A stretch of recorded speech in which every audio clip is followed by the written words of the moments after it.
ما شاء الله wanaagsan tahay sidii ama naloo soo dhaweeyay ama soo dhaweynteedu waxay ahayd uun sida la isu diiwaan gelinayo ilaa intaan soo maray sidii horeba loogu sheegay si wacan bay diiwaan gelintu socotaa wax cilado qalabkaana looma sheegin wax cilado xagga amnigaana looma sheegin wax isqalqabsiyo dhibana looma sheegin si wacan bay u socotaa ilaa had waxa quraanu idinku dhiirigelinayna waxa weeye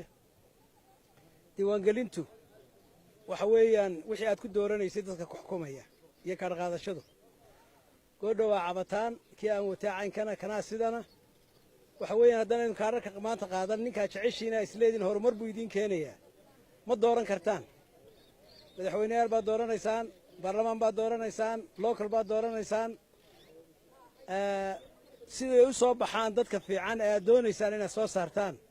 qof waliba waynu kaarkiisa qaataa berigii hore aad baa loo sagsaagay waxba lama qaadan siiba gobolkan aynu joognay daad meedheer lagama qaadan waxba doorkan waxa la doofaarka ficil aan baa lagu cawdaabay waxa tartami jirteen gabiilay saaxiibka Cabdiwali baa ka socda gabiilay oo maanta noo weyn ugu horeyso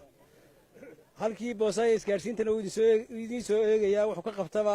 waa eegaya gabiilay way si faani jireen ood weyn berigii hore ka faan badnayd laakiin faankan dambe akhrisabanka ood weyn waxa badan gabiilay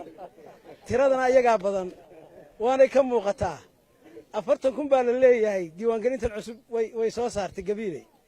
ood weyn haday konton soo saar weydo faankii halkaas laga qaaday waa la iswiin gareeyay kubad baa la ciyaaro la kala badiyay ma qori jirteen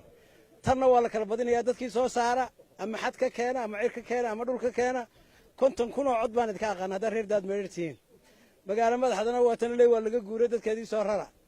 marka haddii alla yiraahdo dawladda iyo xisbina waxba la idin kala hari maayo